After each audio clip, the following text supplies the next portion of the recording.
ദൈവനാമ മഹത്വം ഉണ്ടാകട്ടെ. ക്രിസ്തു യേശുവിനാൽ അനുഗ്രഹിക്കപ്പെട്ടവരെ, അത്യുന്നതങ്ങളിൽ വാസം ചെയ്യുന്ന സർവശക്തനായ ദൈവത്തിൻ്റെ തിരുവചനം ശ്രദ്ധിക്കുന്ന നിങ്ങൾക്ക് ഓരോരുത്തർക്കും എൻ്റെ സ്നേഹവന്ദനം. ഞാൻ, എൻ്റെ, എനിക്ക്. പലരുടെയും സംഭാഷണങ്ങൾ ഞാൻ, എൻ്റെ, എനിക്ക് തുടങ്ങിയ അഹംഭാവ പദങ്ങളുടെ അതിപ്രസരത്താൽ അരോചകമായി തീരാറുണ്ട്. ഒരുപക്ഷെ അവർ വിനയമധുരമായും സൗമ്യമായും പെരുമാറുന്നവരായിരിക്കാം. എന്നാൽ അവരുടെ ഹൃദയത്തിൻ്റെ അടിത്തട്ടിൽ ഒളിഞ്ഞിരിക്കുന്ന സ്വാർത്ഥതയുടെയും അഹംഭാവത്തിൻ്റെയും പ്രതിബിംബമാണ് ഈ വാക്കുകളിലൂടെ പ്രകടമാകുന്നത്.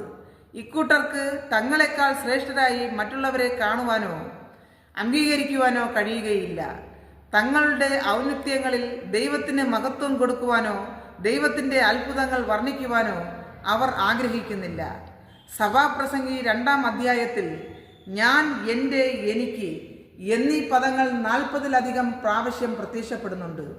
ആവർത്തിച്ചു വരുന്ന ഈ പദങ്ങളുടെ ഇടയിൽ 2 പ്രാവശ്യം മാത്രമാണ് ദൈവം എന്ന സംജ്ഞ ഈ അധ്യായത്തിൽ ഉപയോഗിച്ചിരിക്കുന്നത്. തനിക്ക് മുമ്പുണ്ടായിരുന്നവരെക്കാൾ അധികം മഹാനായി തീരുകയും അഭിവൃദ്ധി പ്രാപിക്കുകയും ജ്ഞാനം സമ്പാദിക്കുകയും ചെയ്തുവെന്ന് ശലോമോൻ സ്വയം പ്രഖ്യാപിക്കുന്നു. എന്നാൽ സർവശക്തനായ ദൈവത്തിൽ നിന്ന് പ്രാപിച്ച ജ്ഞാനവും മഹത്വവും കൊണ്ട് തൻ്റെ പിൽക്കാല ജീവിതത്തിൽ ദൈവതിരുനാമ മഹത്വത്തിനായി പ്രവർത്തിക്കുവാൻ ശലോമോന് കഴിഞ്ഞില്ല. അങ്ങനെ ദൈവത്തിന് തൻ്റെ ജീവിതത്തിൽ പ്രഥമ സ്ഥാനം നൽകുവാൻ കഴിയാതെ പോയതിനാൽ തൻ്റെ ഭാര്യമാരുടെ സമ്മർദ്ദങ്ങൾക്ക് വഴിപ്പെട്ട് അവൻ വിഗ്രഹ ആരാധകനായി അധപ്പതിച്ചു.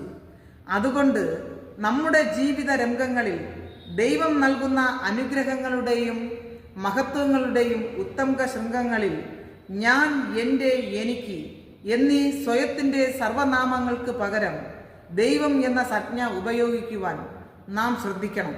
അപ്പോൾ നമ്മുടെ വാക്കുകൾ, നമ്മുടെ സംഭാഷണങ്ങൾ ദൈവത്തിന് മഹത്വം കരയറ്റുന്നതായി മാറും.